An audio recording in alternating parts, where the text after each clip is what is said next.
Hello everyone, welcome to the Chandra classes. तो एक बार फिर से आप सभी का हमारे ऑनलाइन यूट्यूब चैनल पे बहुत बहुत स्वागत है फ्रेंड्स। तो जैसा कि अभी हम लोग पढ़ रहे थे, हम लोगों ने देखा था अभी इससे पहले फैमिली इनकम। ठीक है, फैमिली इनकम के बारे में हम लोगों ने बहुत ही अच्छे से अपने हर एक टॉपिक को क्लियर किया। ठीक है, उसके बाद अब हम लोग डिस्कस करने चल रहे हैं सेविंग के बारे में कि जो पारिवारिक बचत होता है, ये जो नॉर्मल एक सेविंग होता है, सेविंग क्या होता है, किस किस तरीके से हम सेविंग कर सकते हैं और सेविंग हमारे लाइफ साइकिल के लिए क्यों इम्पोर्टेंट है, कैसे हम विनियोग कर सकते हैं, कैसे हम बचत कर सकते हैं, के बारे में हम लोग आज चर्चा करने वाले हैं। ठीक है, तो चलिए सबसे पहले हम जानते हैं सेविंग क्या होता है। एक्चुअल में सेविंग होता क्या है? तो जितना हमारा आय होता है, जो हमारा कुल टोटल आय होता है, टोटल आय में जो आप व्यय को घटा देते हैं, जब आप व्यय को माइनस कर देते हैं, तो व्यय को माइनस करने के बाद मीन्स अगर आप यहाँ पे आपके पास यहाँ पे 10,000 है, मान लीजिए आपके पास 10 रुपया है या 10,000 है। ठीक है, अब इसमें से आप क्या कर सकते हैं, मैंने आपको मनी मैनेजमेंट बताया है ना कि पैसे को कैसे मैनेज करना है आपको। तो मनी मैनेजमेंट अगर आप पढ़े हैं तो वहां से आप समझने की कोशिश करिए कि 10,000 में आप क्या करेंगे। ये आपका क्या है, ये आपका इनकम है, मीन्स ये आपका इनकम हुआ। ठीक है, यही आपका क्या है, इनकम है, मीन्स ये आपका आय है। ठीक है, आपका ये आय हो गया। अब आप क्या करेंगे, इस आय में आपका जो व्यय होता है, जो आपकी फैमिली का जो खर्च है, पहले तो आप व्यय को निकालेंगे। ठीक है, तो व्यय आपने मान लीजिए 7,000 आपने व्यय को हटा दिया इसमें से। ठीक है, 7 आपने व्यय पे हट लगा दिया। व्यय के बाद, व्यय के बाद इसको घटाने के बाद अब जो पैसे आपके पास बच रहे हैं, जो आप सेविंग के लिए रख रहे हैं, वही आपका क्या होता है, बचत कहलाता है। क्योंकि आपके अगर जनरली लाइफ में देखिए तो बचत आपके सेविंग जो होता है वो आपका बहुत ही इम्पोर्टेंट होता है। क्योंकि आप चाहे कितना भी कमाइए, चाहे कितना भी आप कमाएं, चाहे जितनी भी आपकी इनकम हो, लेकिन इनकम के साथ अगर आपने सेविंग नहीं किया तो बहुत ही गलत बात होती है। कि सेविंग करना भी कहीं न कहीं बहुत ही इम्पोर्टेंट होता है। सेविंग करना क्यों इम्पोर्टेंट होता है? अभी एक-एक टॉपिक पे हम समझाएँगे आपको। चलिए तो ख़ैर सबसे पहले जो आपके एग्ज़ाम के पॉइंट ऑफ व्यू से इम्पोर्टेंट है, उसे हम लोग लिख लेते हैं। देखिए आपके एग्ज़ाम में डेफ़िनिशन बहुत पूछा जाता है। ठीक है? 1-2 हम लोग डेफ़िनिशन लिख लेते हैं। जैसे जे.एम. केन्ज के अनुसार अगर हम बात करें, तो जे.एम. केन्ज के अनुसार अगर बात करें तो जे.एम. केन्ज ने क्या कहा है कि वर्तमान उपभोग, मतलब प्रेज़ेंट टाइम में ही जो आपको इनकम हो रही और प्रेज़ेंट टाइम में जो आप इन्वेस्ट कर रहे हैं, उसपे उपभोग व्यय पर आधारित अधिक, अधिक मीन्स समझ में आता है, अधिक मतलब होता है जो बच जाए, जो बच जाए उसको हम क्या कहते हैं, बचत करते हैं। बचत कहते हैं मीन्स सेविंग कहते हैं। वर्तमान आय का वर्तमान उपभोग पर आधारित अधिक को ही हम बचत कहते हैं। ठीक है, और एक डिफिनेशन लिखते हैं, छोड़ दीजिए, जैसे थोड़ा सा लिखते हैं, बचत व्यक्ति की आय का,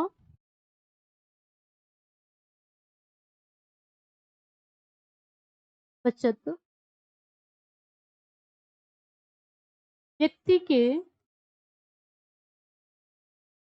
आय का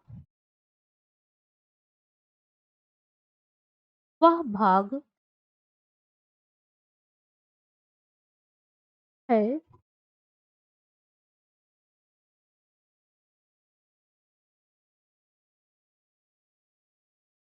तो भविष्य की आवश्यकताओं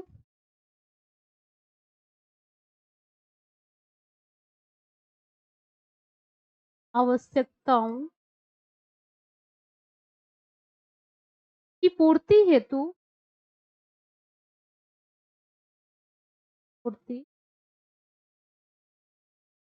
हेतु बचा कर रखा जाता है,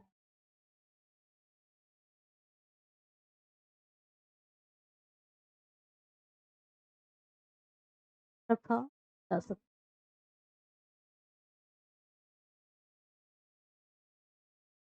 है।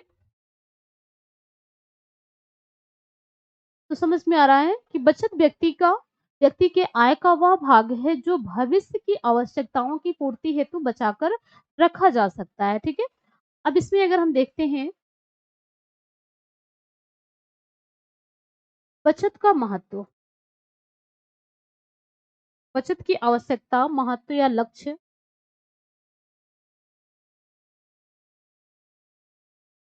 बचत, आवश्यकता,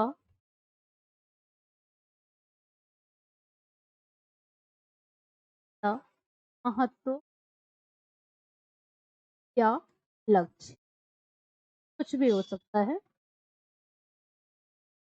ठीक, क्या है इसमें? बचत का क्या महत्व होता है? जैसे आकस्मिक आवश्यकताओं की पूर्ति के लिए सबसे पहले हम किस लिए करते हैं? आकस्मिक, आकस्मिक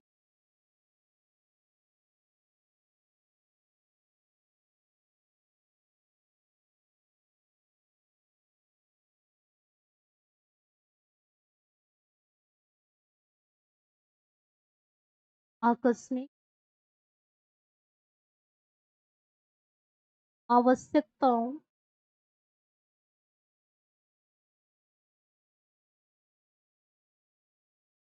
की पूर्ति के लिए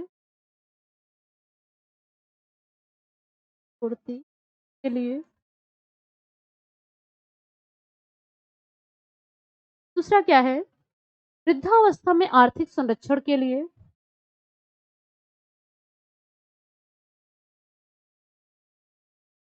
वृद्धावस्था में आर्थिक संरक्षण के लिए,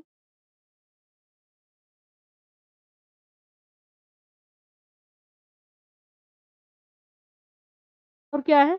बचत से आय में वृद्धि करने के लिए, बचत से आय में वृद्धि करने के लिए,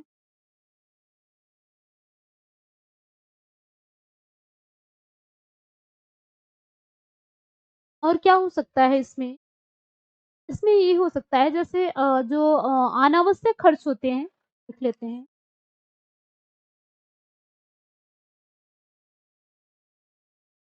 अनावश्यक खर्चों में कमी के लिए, खर्चों में कमी के लिए,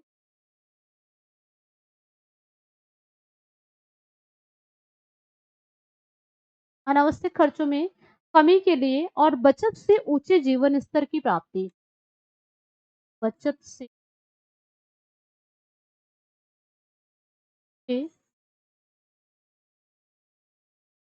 जीवन स्तर की प्राप्ति।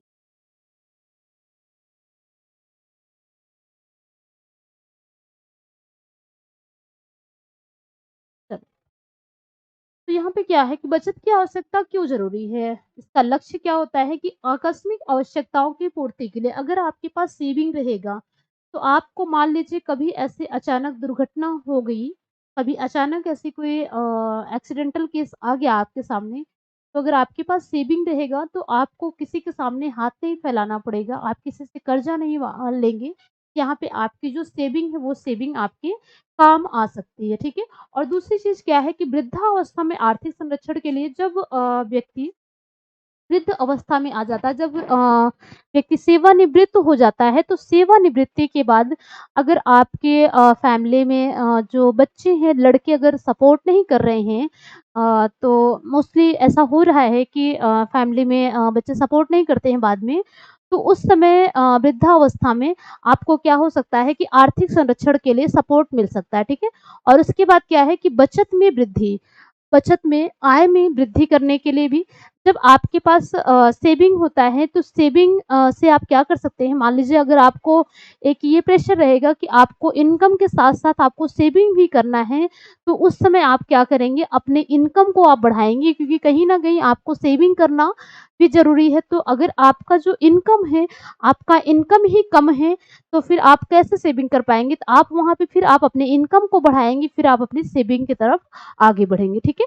और इसी से ही आपके जो अनावश्यक खर्च हो रहे हैं, जो आपके फालतू में फालतू खर्च हो रहे हैं, उस पे भी आप क्या कर सकते हैं, प्रतिबंध लगा सकते हैं, ठीक है? और बचत से ऊँचे जीवन स्तर की भी आपको प्राप्ति हो सकती है कहीं न कहीं, ठीक है? तो ये सारी चीज़ें क्या हैं कि एक सेविंग का एक लक्ष्य होता है, ठीक है?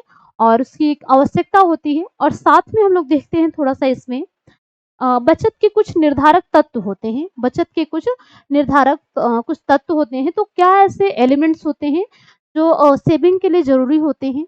उसे भी हम कुछ एलिमेंट्स भी देख लेते हैं। बचत के निर्धारक तत्व, बचत के निर्धारक तत्व।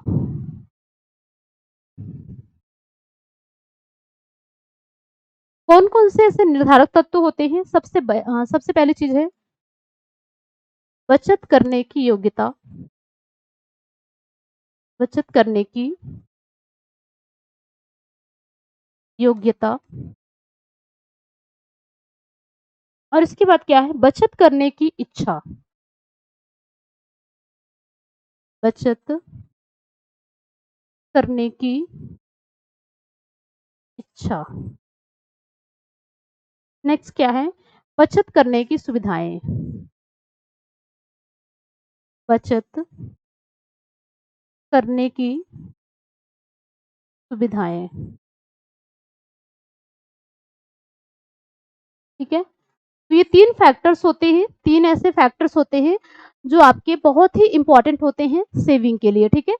तो जैसे सबसे पहली चीज़ आती है, सबसे पहला पॉइंट है इसमें सेविंग के लिए आपको एबिलिटी की ज़रूरत होती है। अगर आपके अंदर इतनी एबिलिटी नहीं है, अगर आप उतने कैपेबल नहीं हैं, तो आप कभी सेविंग कर ही नहीं पाएँगे, ठीक है? सेविंग करने के लिए आपको उतना कैपेबल बनना पड़ेगा, आपके अंदर उतनी एबिलिटी होनी चाहिए कि आप सेविंग कर सकें, ठीक है?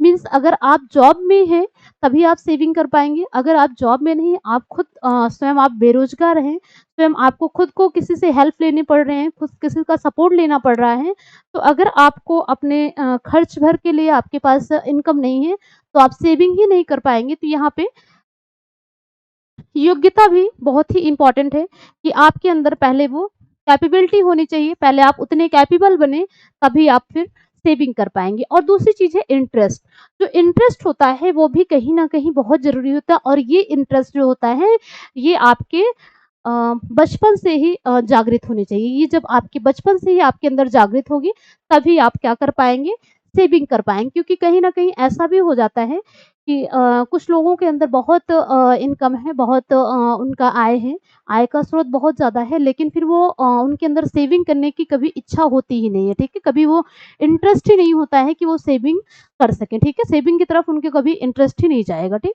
तो बचत करने की इच्छा ये भी बहुत ही इम्पोर्टेंट फैक्टर होते हैं आपके सेविंग के लिए और उसके अलावा क्या है कि सुविधाएँ जो फैसिलिटीज़ होती हैं, फैसिलिटी भी बहुत ही इम्पोर्टेंट होती हैं आपके सेविंग के लिए, ठीक है? तो ये 3 फैक्टर होते हैं, तीनों फैक्टर बहुत ही इम्पोर्टेंट है आपके सेविंग के पॉइंट ऑफ व्यू से, ठीक है? चलिए, तो आई होप इतना समझ में आया होगा। अब हम लोग बढ़ते हैं थोड़ा-सा बचत नियोजन के कुछ तरीके होते हैं, कुछ और भी कुछ इसके एलिमेंट्स हैं। वो कौन-कौन से एलिमेंट्स हैं, कौन-कौन से ऐसे मेथड हैं जिसके द्वारा हम सेविंग कर सकते हैं? उन एलिमेंट्स को भी हम लोग थोड़ा-सा समझते हैं। चलिए, लास्ट पॉइंट है आपका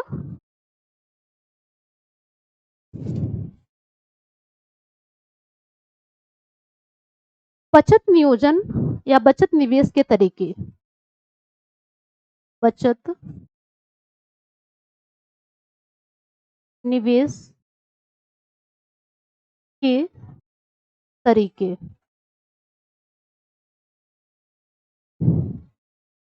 क्योंकि ये आपके एग्ज़ाम के पॉइंट ऑफ व्यू से बहुत ही इम्पोर्टेंट है, पूछा जाता है एग्ज़ाम में आपके कि बचत के लिए कौन-कौन से ऐसे मेथड होते हैं जो इम्पोर्टेंट होते हैं। इसमें देखिए 3 फैक्टर ऐसे होते हैं जो बहुत ही इम्पोर्टेंट होते हैं और जो बार-बार आपके क्वेश्चन में रिपीट भी होते हैं, लेकिन इसके अलावा भी कुछ और भी फैक्टर्स होते हैं, उन्हें भी जानना ज़रूरी है। सबसे मोस्ट इम्पोर्टेंट क्या है? सबसे पहले इसमें क्या आता है? बैंक।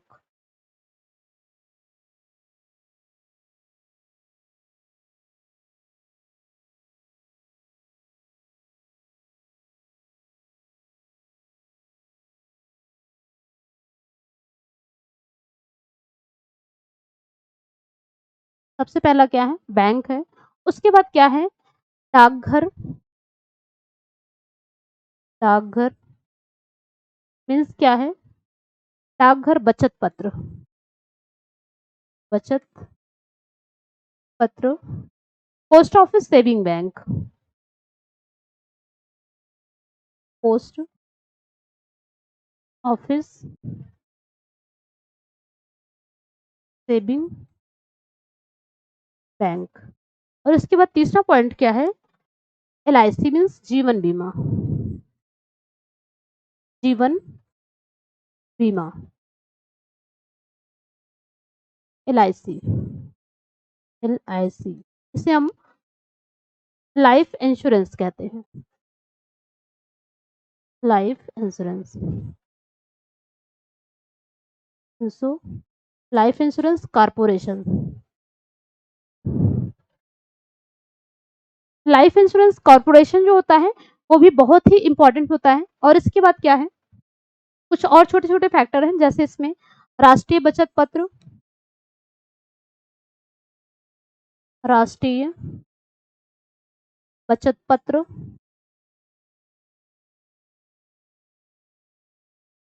पांचवा क्या है? Unit trust of unit trust of India.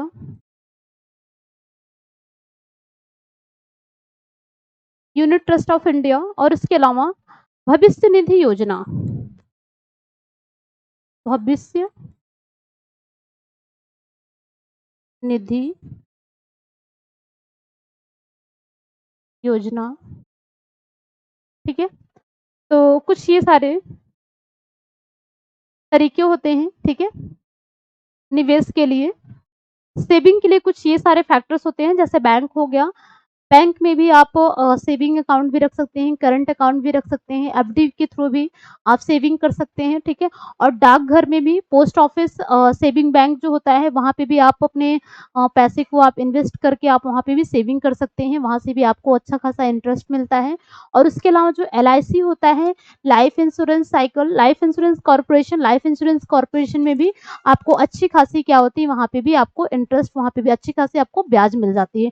और उसके बाद राष्ट्रीय बचत पत्र होता है, फिर यूनिट ट्रस्ट ऑफ इंडिया, यहाँ पे भी आप सेविंग कर सकते हैं। और इसके अलावा भविष्य निधि योजना, तो कुछ ये सारी योजनाएं लागू की गई हैं जिसके थ्रू आप सेविंग बहुत इजीली कर सकते हैं। ठीक है, चलिए, तो ये थे आज आपके कुछ सेविंग के कुछ टॉपिक थे। और दूसरे, इसके पहले हम लोगों ने जो भी डिस्कस किया था फैमिली इनकम। ठीक है, तो मोस्टली आपका जो मनी वाला चैप्टर था, मनी वाला चैप्टर आपका पूरा कंप्लीट हो गया। आज आपका मनी का चैप्टर पूरी तरीके से कंप्लीट हो गया। मे बी समझ में भी आया होगा। जो चीज़ें नहीं समझ में आई होंगी, अगर कोई टॉपिक नहीं समझ में आया होगा, कुछ डाउट रह गए होंगे, तो मैंने ग्रुप बनाया है, ग्रुप में सारे लोग उसमें ऐड हैं, तो सारे लोग उसमें कमेंट्स कर सकते हैं और जो भी चैप्टर्स, जो भी टॉपिक्स नहीं समझ में आया है वो पूछ सकते हैं। ठीक है, okay, thanks for watching, okay, bye bye.